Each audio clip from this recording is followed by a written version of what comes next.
Good evening.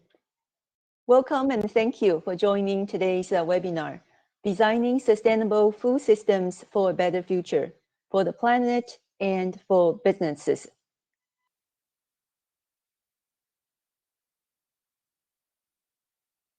I'm your moderator, Shirley Lu, Managing Director Asia of ProVac International. Before we kick off today's presentation, let me briefly introduce ProVac. ProVac International is the largest European nonprofit organization for food awareness and plant-based and culture-based innovations. Our mission is to replace consumption of conventional animal products with plant-based and cellular alternatives.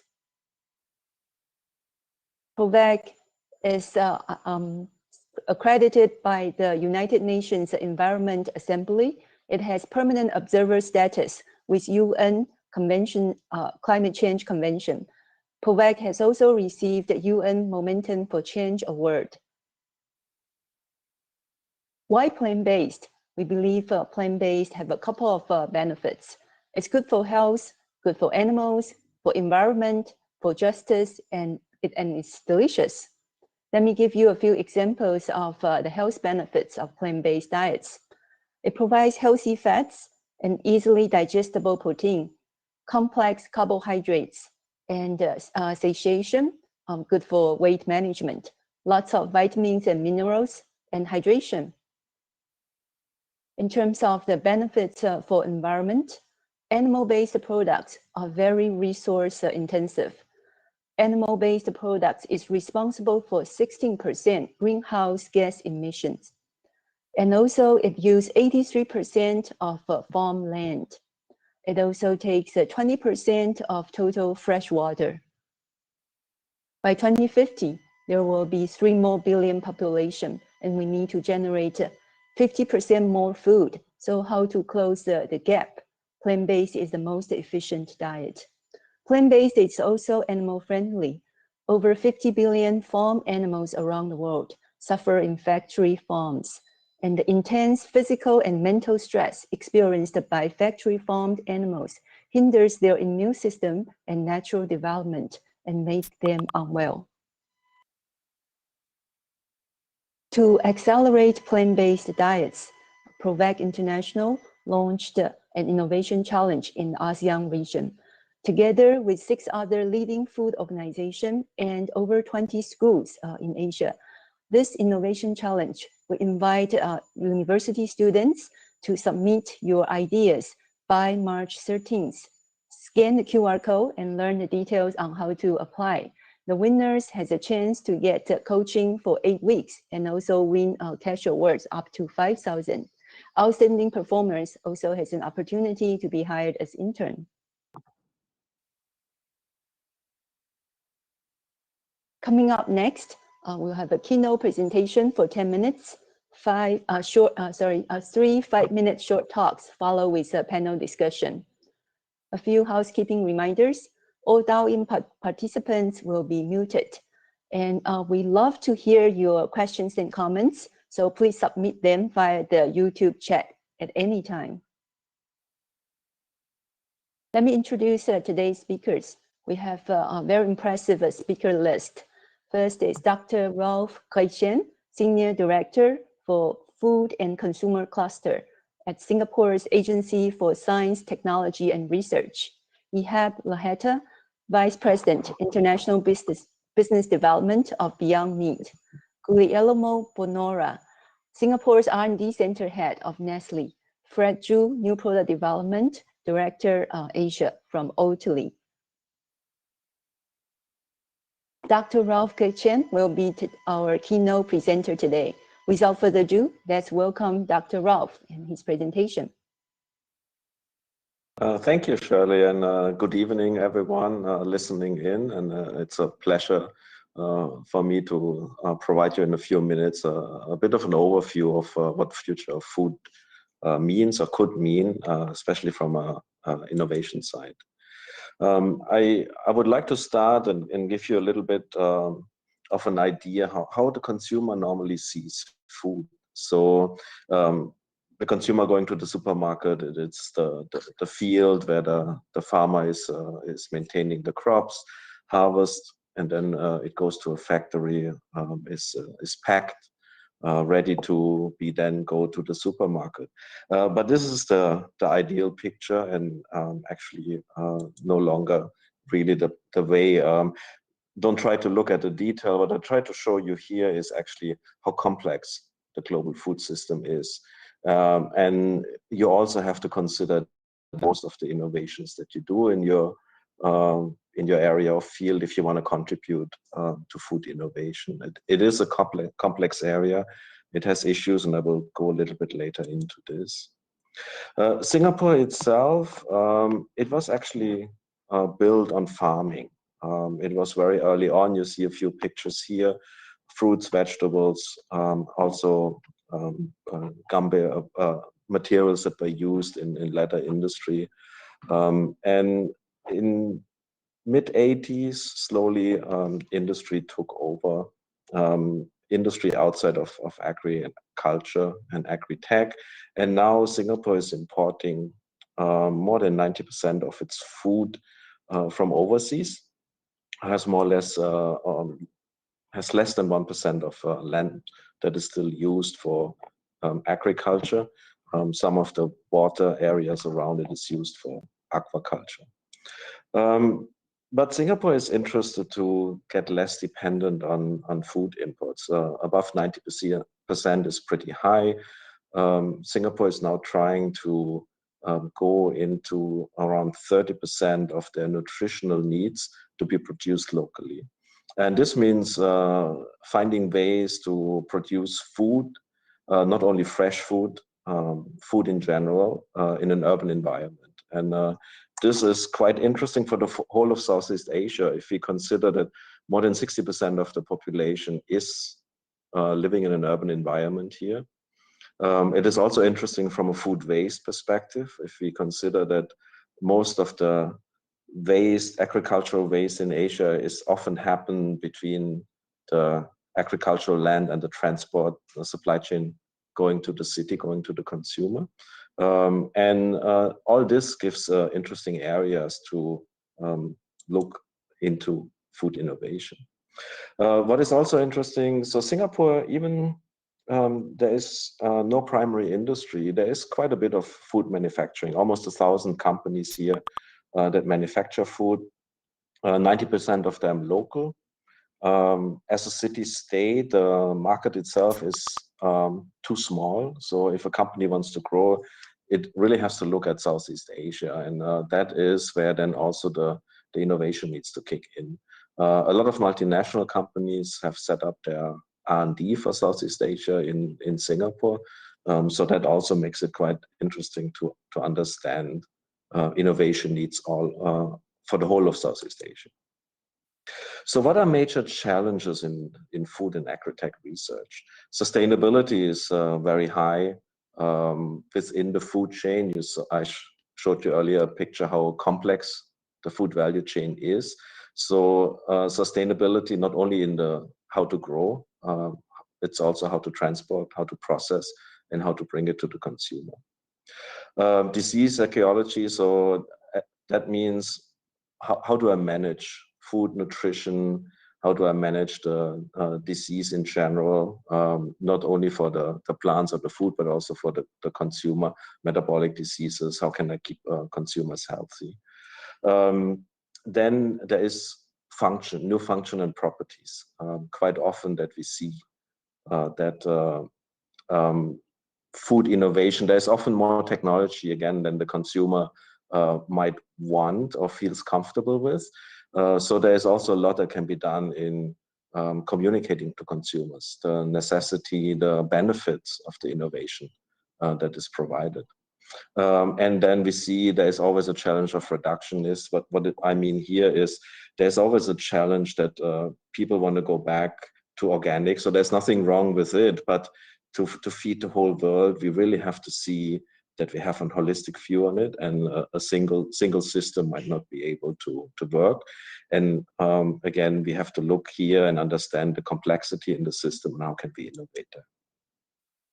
So in Singapore, so in A-Star itself, again, we are focusing here very much on Asian consumer at the center. We had to pick areas. We cannot do everything. So with limited resources of funding, it is always necessary to focus the innovation, to focus where you want to build out your capabilities and your training. For us, like I mentioned, at the center, the Asian consumer, safety, efficacy, and sustainability are the areas we are trying to build our innovation around, working here with companies, with universities, and try to push in these areas the knowledge forward.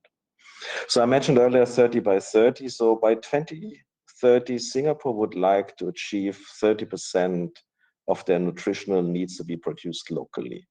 What can that mean? It can, again, it is for the own food security. It is also for the benefit of the consumers in Singapore. It has huge challenges in way of transforming the local food and agri sector. And again, I mentioned here nutritional benefits. I mean, there are certain limits. Commodities like rice, corn, or soy is most probably not suitable. So again, here we need to be very carefully pick what areas we invest in. Chosen was urban food production. How can we bring up indoor farming and aquaculture? Chosen was advanced in protein production, alternative proteins. And very central, what you see here at the bottom, is always food safety science and regulation. You don't want to do that at the end of your innovation cycle. You want to really be sure that what you do in your lab and your bench can really go out, and that you don't need to restart when you finally want to bring your innovation to consumers. So what are the challenges here? The challenges due to the time is how much I can do in terms of food, in terms of novel ingredients. How much can I bet on bringing new novel ingredients into the supply chain, into the global food system? There is the replacement, alternative, and artificial. So how do I communicate? I have to avoid also negative words. If I say I want to replace meat, replacement in itself can often lead also to negative perception. So how can I communicate actually the positive side of my innovation and bring that out? And then the benefit to consumers is also, how do I balance between sustainability and health? Can I meet both? Can I, what is more important? What is the bigger driver when I start my business, when I start my innovation? Can I find a balance?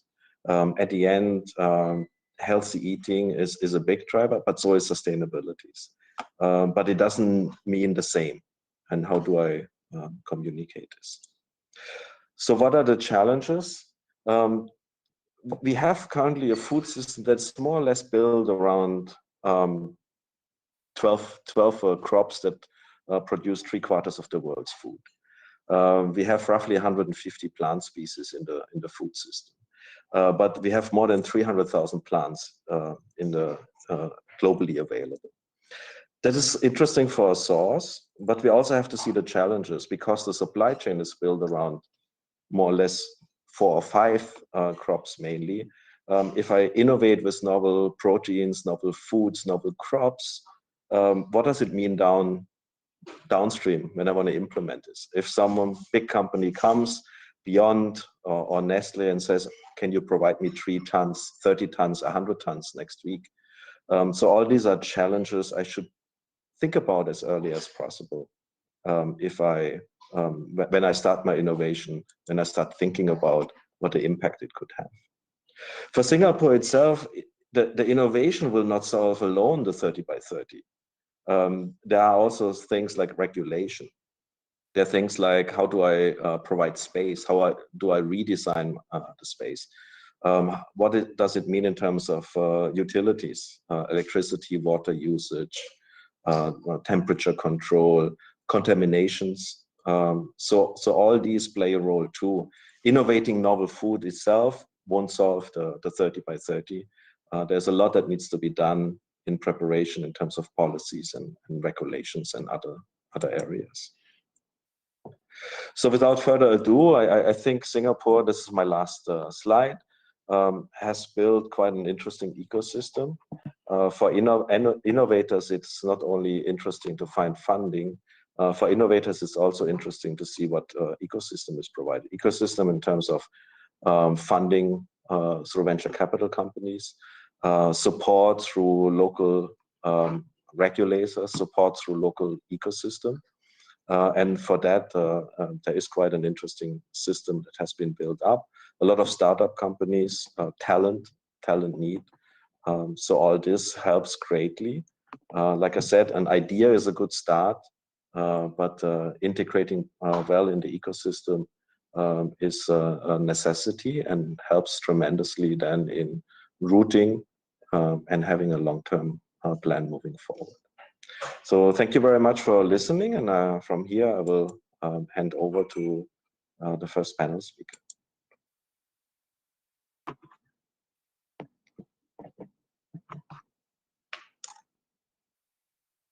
Thank you, Dr. Ralph, for the very inspiring presentation and exciting change. Look forward to see the change happen. Let me introduce the following three speakers. We will have Fred Zhu from Oatly and Guglielmo Bonora from Nestle, Ihab Laheta from Beyond Meat. Each of them is going to give a 5-minute short talk. Without further ado, let's welcome Fred.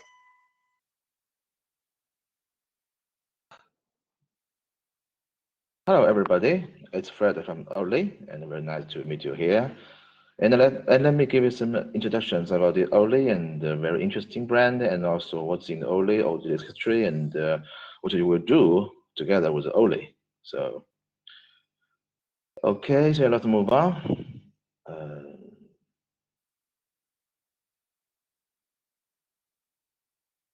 Okay, first, the booming category of the plant-based. This is everybody knows that it's very amazing in the past several years that the plant-based is a booming category, and the global plant-based beverage market is estimated to be around reach 31.4 billion US dollars in 2026, which will be a huge increase there. When we look into the more details into the different regions of the world, no doubt Asia is the biggest market in the past several years, because of the very traditionally China and Southeast Asia of the traditional habits eating the plant-based drink like the soy milk and other plant-based drink is a very traditional habits here, which means that the volume will be very big compared with the other regions of the world. And then also we can see the second the biggest market is North America. After the outbreak of the COVID-19, Americans started to store goods, and we surprisingly to find that oat milk is on the very priority of their shopping list. And in this chart, we can see it's even much higher than the others, like the masks and the sanitizers. So it's very interesting. The oat milk is the category which with the greatest sales increases in this amid this pandemic. So in one word, since the people all over the world have a rising awareness of the environmental protections and the personal health, so the plant-based category is one of the most booming markets under these current situations. So let's see what the the Oatly. The Oatly previously, I think, is in the 1963. Professor we called Anner he had discovered the lactose intolerance, and it's very amazing. After that, in the 1993, our founder we called Rickert has succeeded in developing a dairy alternative enzyme. And established the Oatly. So this is the history of the Oatly, how the Oatly begins. Next. And why do we do oats? We do oats because of the oats is containing the beta-glucans, and which has the benefit of lowering the blood cholesterol and reducing the risk of the heart disease. Besides that, The oat milk is, how to say, is a more sustainable option compared with to the cow milk. The production of the oat milk has a less greenhouse gas emission than the use and energy consumptions. So our goal is to deliver products which can provide a real nutritional value with a minimal environmental impact. Okay, next one is what do we have? Okay, what we have here different categories of the oat milk drinks, and we can see we have the oat milk, we have the oat glut, and we have the oat ice cream, and we have also the oat whipping cream, spread, and cooking creams. So which means that with all these different categories, these can all be used in our different applications during our daily life. So it's widely used now in daily not only in the in the breakfast, but also in the afternoon tea or even in the dinner. And next one is, let's see. Okay, yeah,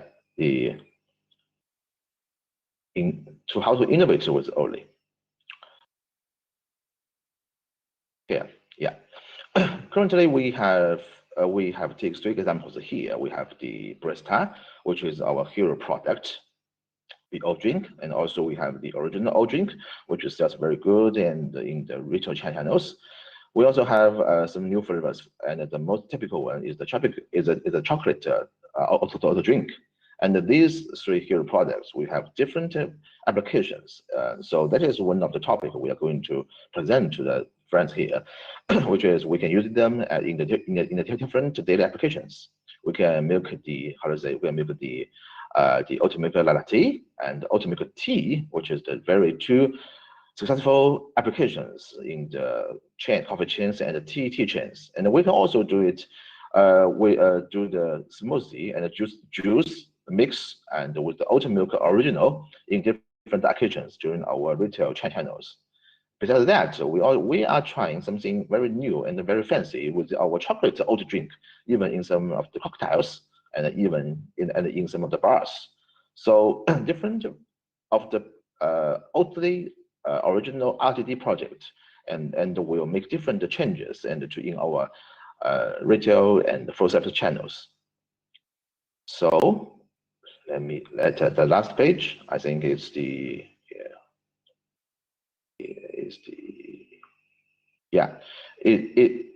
so is that you can join our Otis program and to make this fancy innovation project. So okay, so let's see here. Yeah. So so the last slide here is that I would like to sincerely on behalf of the Oatly innovation team to invite you the guys to join the Oatly program and to make fancy with the Oatly friends and to make some very fancy innovations, and especially for the RTD ready to drink beverage applications using our Oatly milk for cafes and full service channels chains. So if you have any great ideas, please just raise your hand and join us, and we can make it a very fancy project later. Yes. Thank you. Thanks. Thank you, Fred. Okay.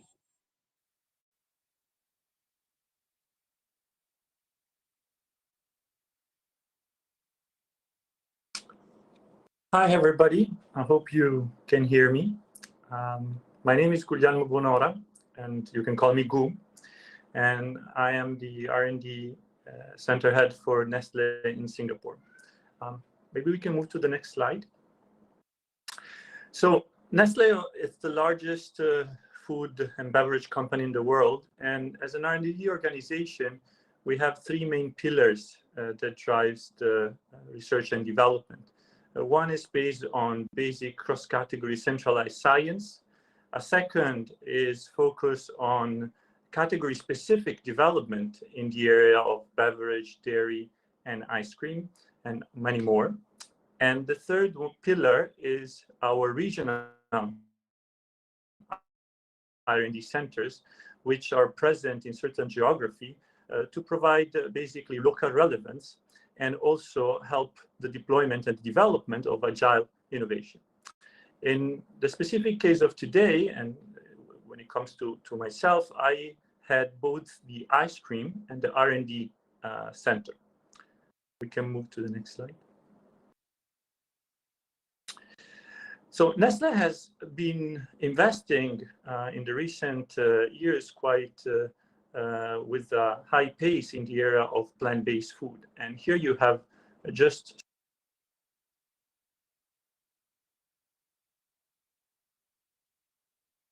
alternatives, dairy alternatives, ice cream, like the case of Häagen-Dazs in Canada, and beverages.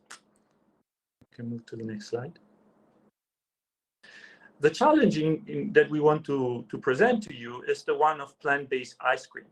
Plant-based ice cream is still a relatively small category, but growing rapidly. Globally, we're talking about a business of $690 million, but with a growth of around 80% over the last 4 years. Now, that growth has been mainly concentrated in North America and Europe, but we see an increasing number of innovation coming to market also in Asia. Actually, if we look at the number of innovation that come to market in the recent past, you could see how the dairy one are still predominant but declining, whereas the one that are on the rising trend are the one related to plant-based. We can move to the next slide.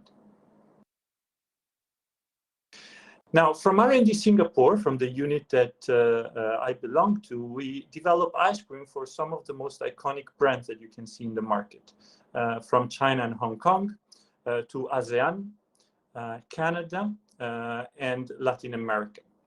Now, for the purpose of our challenge, and we can move to the next slide, we really want you to focus on designing a plant-based ice cream experience that Asian Generation Z will love to eat and share on social media. And there are a few guiding principles that maybe out of our experience we would like to share with you. The first one is that taste is still king. Ice cream is consumed for indulgence and pleasure mainly. So the taste component and indulgence and the surprise, it's still very, very relevant. And that's why we talk about an experience rather than simply a food product. The second thing is related to the driver of why consumers choose plant-based ice cream. There is a lot of in it in relation to the curiosity, of course, to try something new, but it goes beyond that. It's fueled by identification and a desire of expression, of make a statement when choosing a certain proposition. Of course, health play a component in it, but in the hierarchy, of course, it might not be as high as the pleasure and the indulgent, but we see an increasing trend of people choosing ice cream proposition also because they're either good for them or they can do or bring an additional health benefit, what we would call functional ice cream.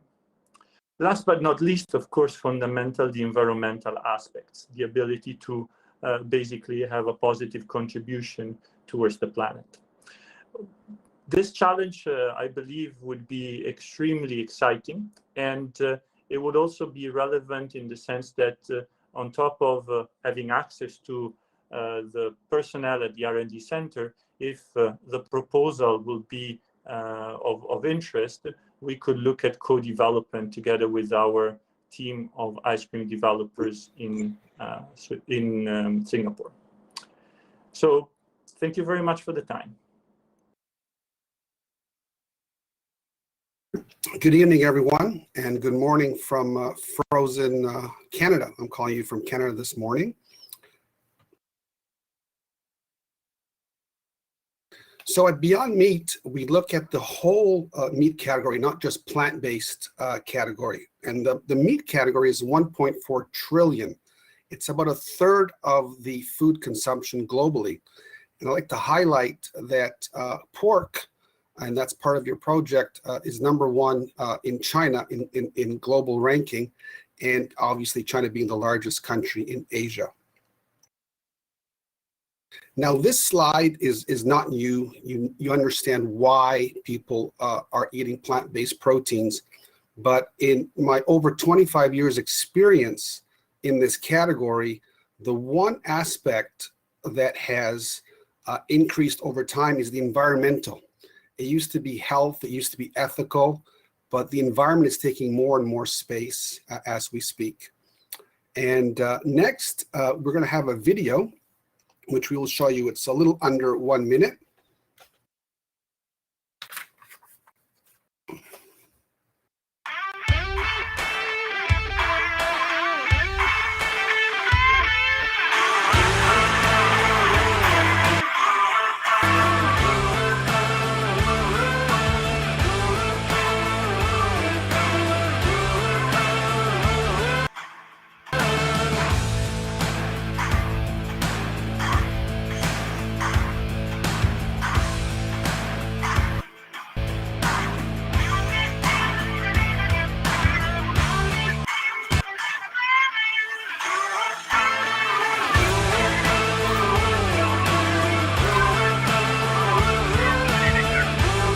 Eliminating agriculture's biggest the animal.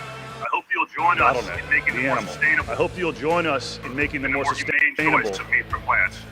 and the more humane choice of meat from plants.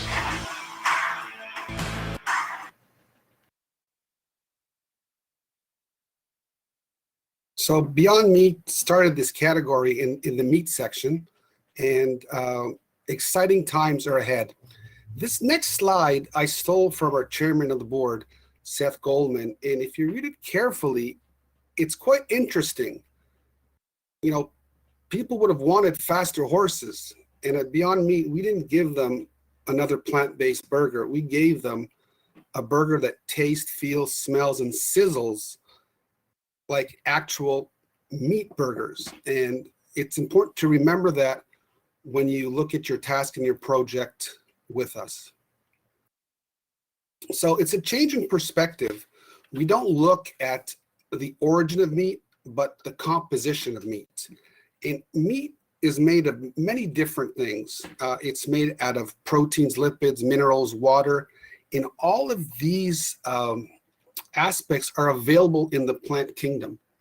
So what we do is we take these from plants and we use a simple process of heating, cooling, pressure, and then we try and make the best burger globally that tastes and feels just like animal meat. So please remember that we are looking to replicate the experience of a traditional burger.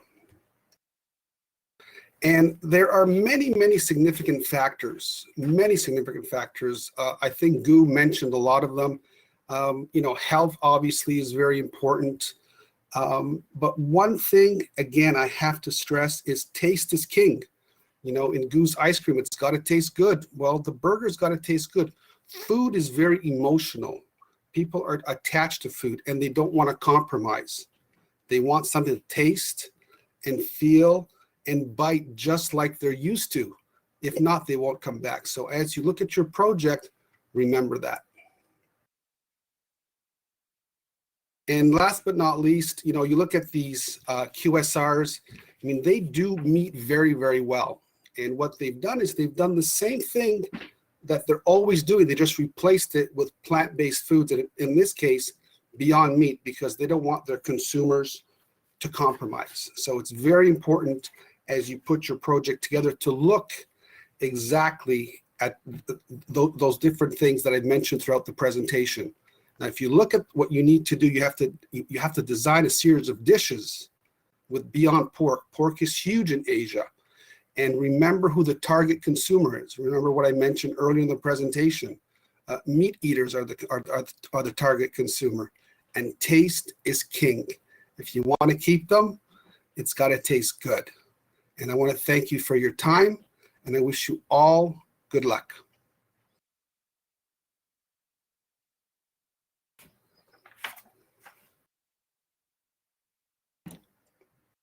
Thank you. Thank you very much for all the speakers for your wonderful presentations. Very exciting. So next, we will have a Q&A. In the Q&A session, we welcome you to put in your questions in the YouTube chat. Okay, I'll start with some questions for all of our speakers. What you mentioned about the key your learnings on how to market plant-based products successfully. What are the successful launches you have seen in this region and also in other regions?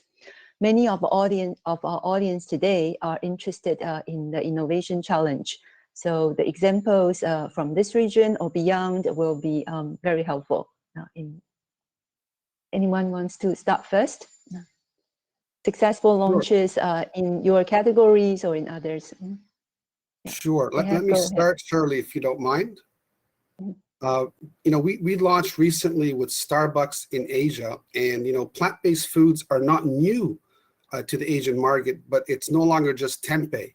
So what we want to do is give traditional dishes that people are used to in a plant-based form, and it's quite exciting for millennials and Gen Z to eat something that they're used to that's good for them and good for the planet. I can go next ahead. if you will.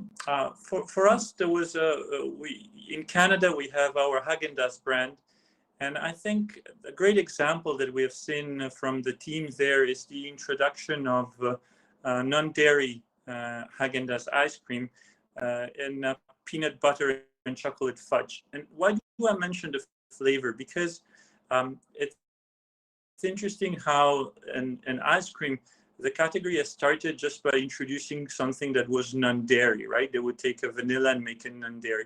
But because there was a desire from consumer not just to have a plain vanilla version, but a unique non-dairy experience, then we could actually create and innovate using nuts, using dark chocolate, and develop unique taste, unique signature taste that you don't have when you use just dairy. And I think to me that was a great example on how to have a brand that is known for its indulgence, its creaminess, its milkiness, and reinvented with a new experience. Yeah. There's also a question specifically on oat milk. How do consumers, how does oat milk make sure that it provides all the essential nutrients as compared to the cow milk? Fred, do you want to comment on that?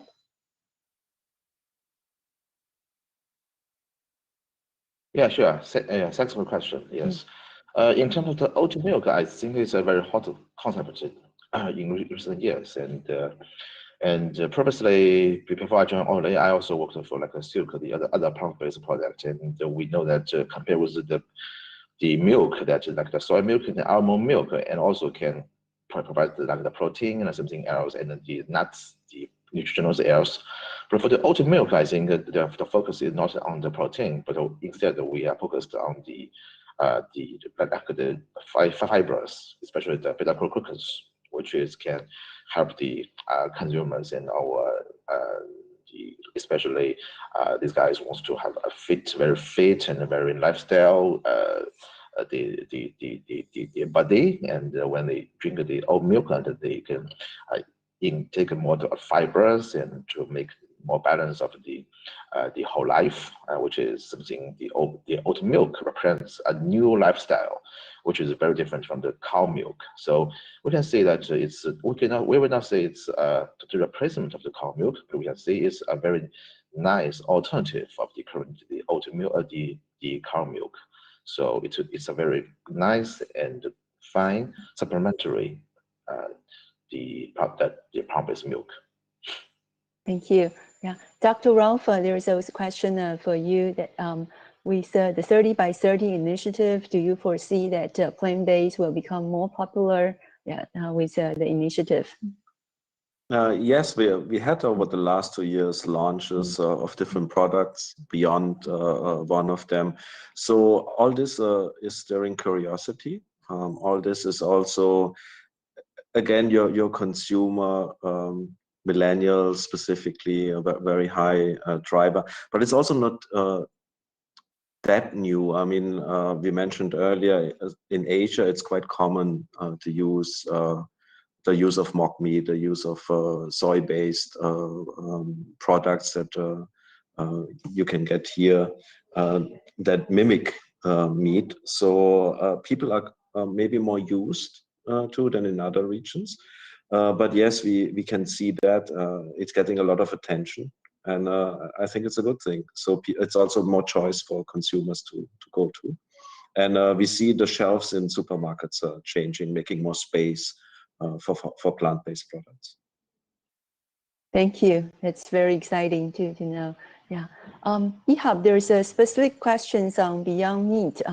Consumers or the audience would like to know that how is Beyond Meat offering differing from other plant-based options? That's an excellent question. So it goes back to the slide about Henry Ford. So what we do differently is we don't just take vegetables and mash them up and put them in a round cylinder and call it a burger. We actually look at the composition of meat, not the origin. So we take the fats, the proteins, the lipids, and the water. And we have over 150 scientists that work on this day in and day out. That's all they do.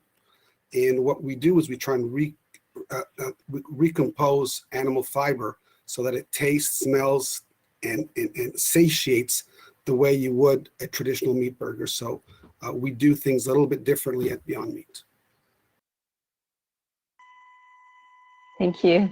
Okay, good. There's also questions on Nestle. The audience asked that Nestle has a wide range of products. Any plan to launch a plant-based milk in Asia?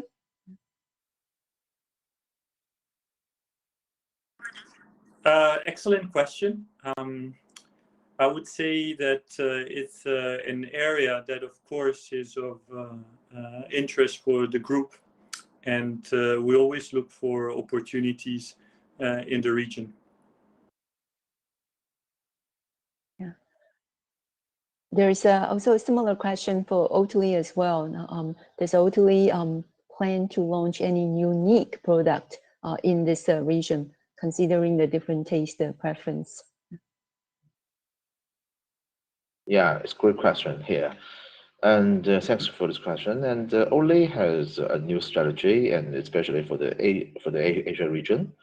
And previously, we know that we have a hero product, the Barista, is used in the Starbucks all over the world. So it's a hero product. But we are also trying to focus on the Asia consumers' needs. So a new R&D center and a new innovation team is being set during the past year. So we are focused on the Asian consumers, especially like the China consumers, make the tailor-made products, not only for the oat milk, but also like the cream and the oat gurt and the ice cream for these consumers, which has a very unique the taste, not for the eastern of the Asian consumers, and some very traditional or Chinese style products, which is will be in the China market and Asian market very soon. So looking forward to this. Thanks. Thank you. Yeah, Dr. Ralph. So several of the questions is about innovation and unique and Asia-specific product innovation. I know that Singapore has positioned itself as a kind of innovation hub, innovation springboard for the region. What are Singapore's policies or incentives for innovations, especially for sustainable food innovations? Mm-hmm. Yeah, we have launched recently a grant which is called the Singapore Food Story, where the government provided 144 million Singapore dollar, a little bit more than 100 million US dollar over 5 years, to support through grants innovation. For this, researchers can apply for, researchers can collaborate with companies to apply for and bring food innovation forward in that space, as one of the examples. Thank you. Okay. I would also like our food senior professionals like you to share about, yes, there's a lot of potential and your learnings in overcoming the challenges, accelerate consumers' acceptance in this region. Can you also share about that?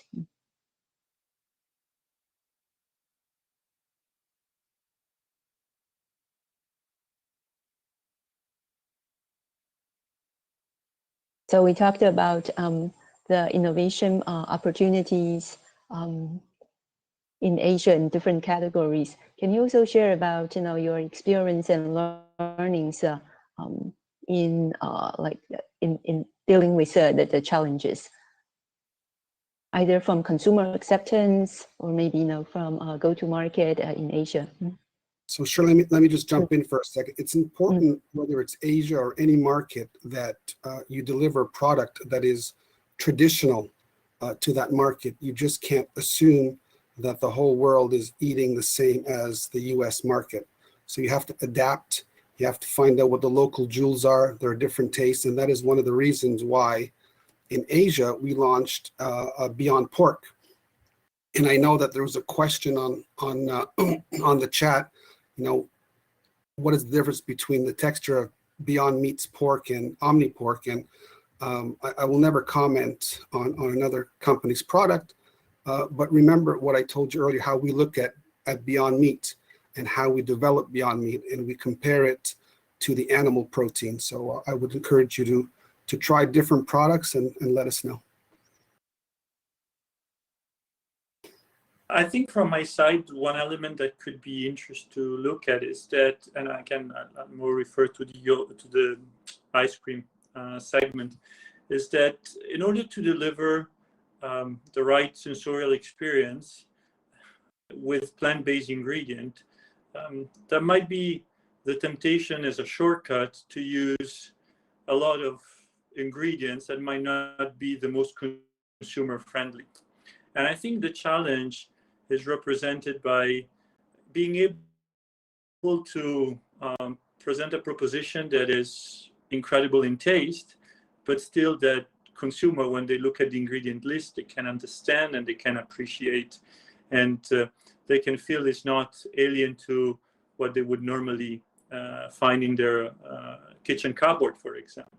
So I think that to me is one of the challenges that might be a good angle to consider when approaching the ice cream statement.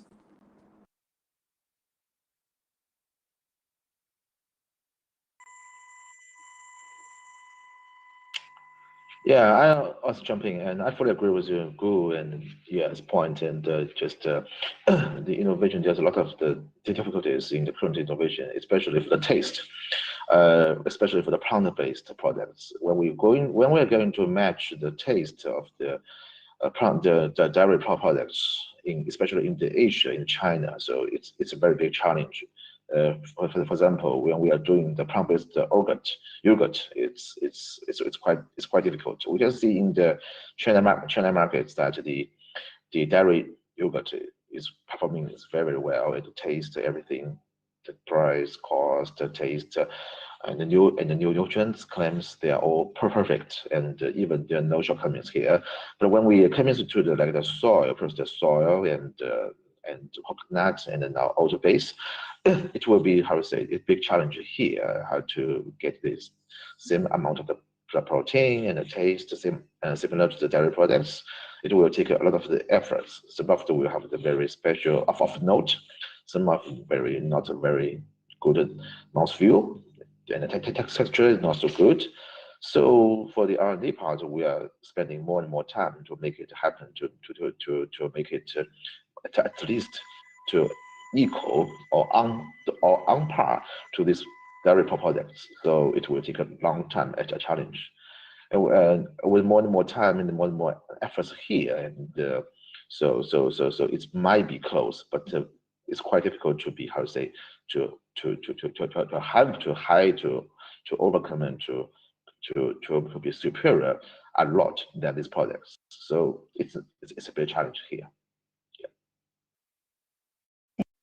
Yeah. Some of our audience also asked about pricing. affordability. How can we make plant-based food more affordable or more price competitive as compared to the animal options in both meat and also milk and ice cream categories as well? Yeah. Can you comment on pricing in your respective categories for plant-based offering? Yeah. How is the potential of making plant-based offerings more price competitive, more affordable?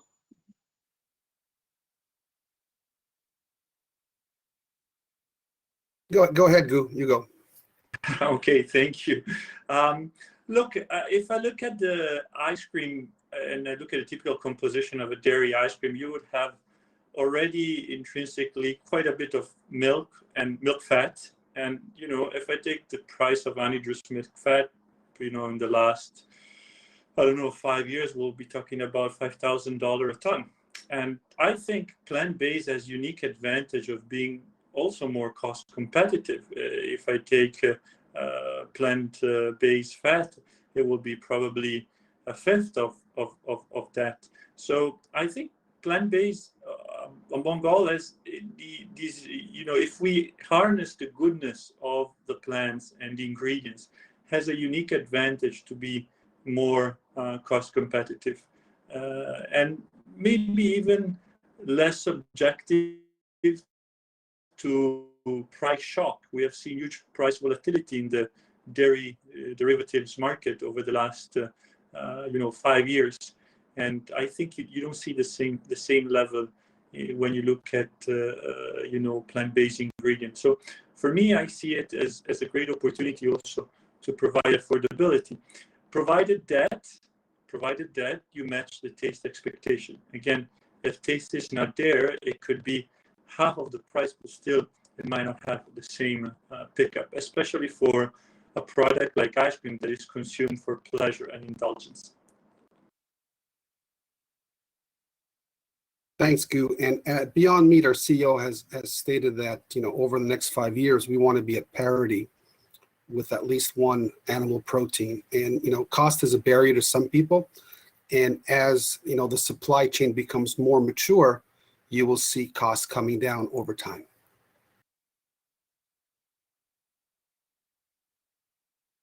Yeah, and also it's within the the global strategy that the very mature supply chain, especially localization, this strategy is now set to make all these products more close to the market and the price is more, how to say, more close to the dairy products. And we in the US, now in the China, in Asia, we have the plans.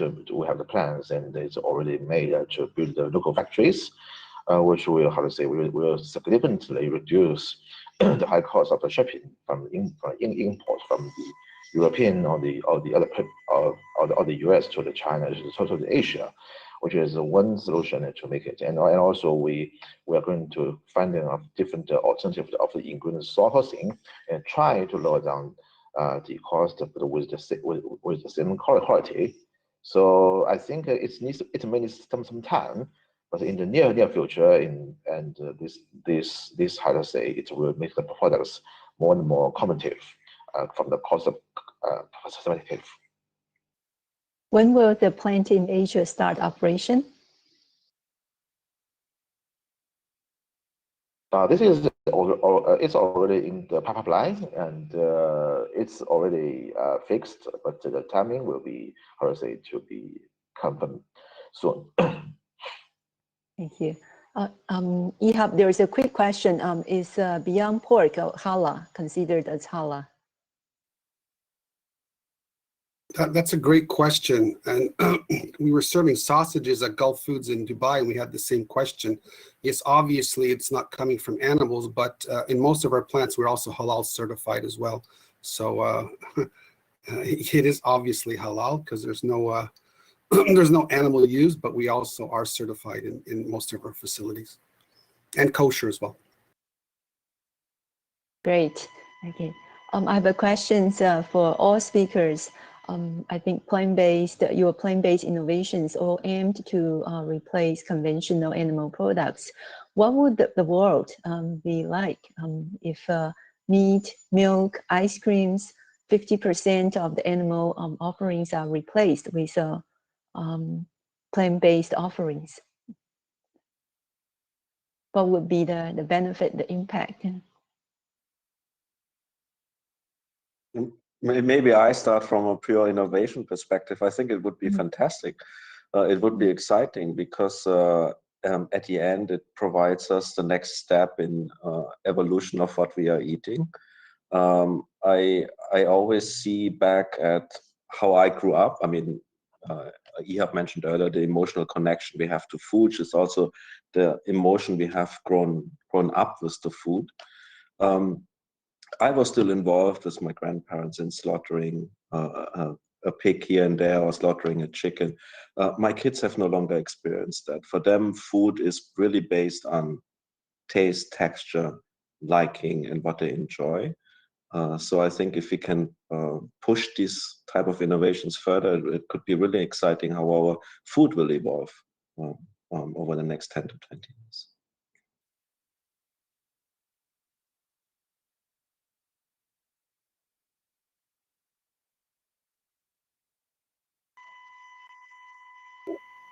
I'll answer that, Shirley. I think we hope people will still be eating the same foods that they like.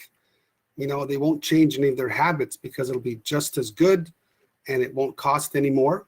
And just the planet will be a better place. We'll have more water, we'll use less land and fewer gas house emissions and less energy. So hopefully just the same, but better.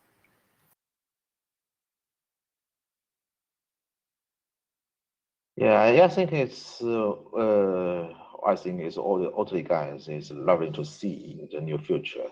Like our CEO Tony Peterson just several days ago, seeing the song on the Super Bowl in the U.S. There's no cows, because we are fully believing that within the consuming more plant-based, not only the oats but also the other plant-based things, that we can let's assume consume the cow milk and to make the benefits to environmental, and we made a very detailed sustainability report of the 2019 in the several months ago, which we have a very complete of the chain of the calculating the carbon dioxide release, the report from each of the stage of the whole, from the whole chain, from the raw material to the production, and even to the transportation, and we have the calculation numbers here. So with these numbers, and we made the calculation here, and we provide to our consumers, and to see that with consuming the oat milk, and it can reducing how much of the carbon dioxide release. So this is something that we are always doing, and looking forward to we can get some very nice breakthrough of the environmental benefits in the next several years. So hopefully we can see it very soon.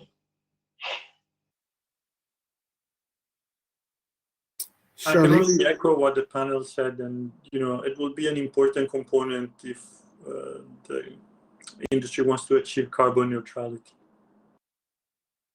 Shirley, it's Ihab. I need to excuse myself. I have another commitment, so I want to wish everyone good luck, and I hope to meet you soon one day.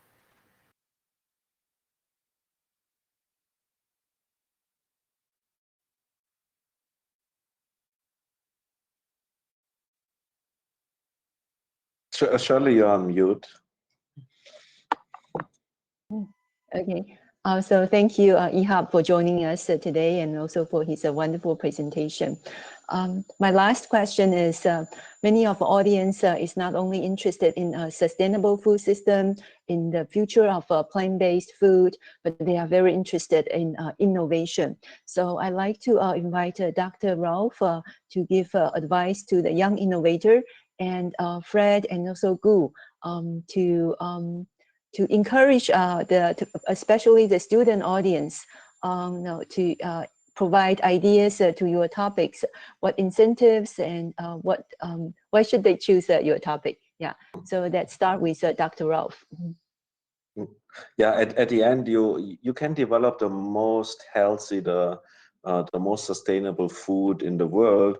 If your consumer is not eating it, you will have failed. So it's coming back again, is what is your consumer liking? What are the drivers for them? Taste, and the other one would be, what type of innovation should I look at? And I think what we see often is that most innovation in the food space is actually coming from outside of food science. So look beyond your field, look at material research, look at other areas of research, and see what you can bring together to actually solve the problem that you're looking at. Who or Fred, who you want to start with? Okay, yeah, go ahead. I can go first. Oh, no, Fred, go ahead, please. Okay, cool. Yeah. Okay, a very quick, how to say, innovative. Okay, so here, I think, for the young friends here, I think doing something innovation is something very, like in the early style is very fun. And so when you are in the old, so when you are in early, and because I'm not a very, how to say, stay in the FMCG companies for 25 years, but then in early it's only half a year, but it makes everybody, including me, very younger. So you are doing everything very fancy, and so innovation should not be, how to say, a task. It should not be something a homework for you to do. It's something very funny, and you're in the early project. It's something you are doing some very funny things, and you are playing, and you are doing some things which benefit to the earth, benefit to the girl, to this everybody, but it's with funds. So doing innovation with funds, it's what we're doing here. Thank you. Yeah, go ahead. From the Nestle side, I think we have a program in R&D Singapore.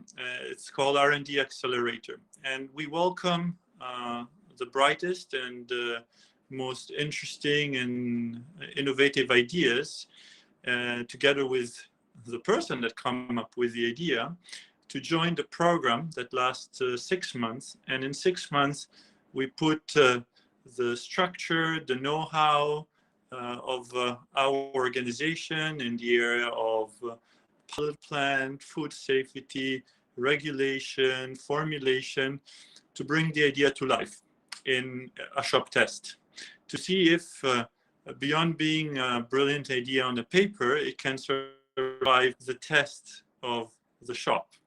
And I think if we have a bright idea, we would be more than happy to put it in this program. Wonderful, thank you. I'm very motivated to join the Innovation Challenge. Thank you. Okay. Thank you so much for all our panelists.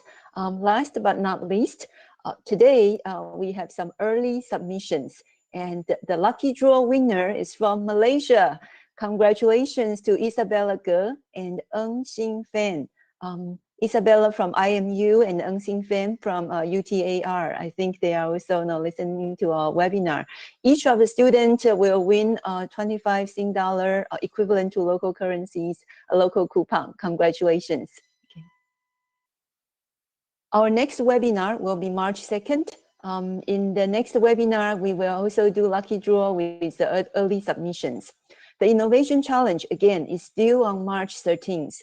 We welcome the young and bright students to put in your ideas to make our food systems with more innovative, quality, healthy, and nutritious plant-based offerings. We also want to take this opportunity to thank you very much for all the participating organizations. Please scan the QR code to find more details, and also find out the innovation topics from each of the organization. Let your creativity shine. With that, I want to thank you for all of your participation, and big thanks again for all of our speakers for your great sharing today. Thank you. Have a nice evening.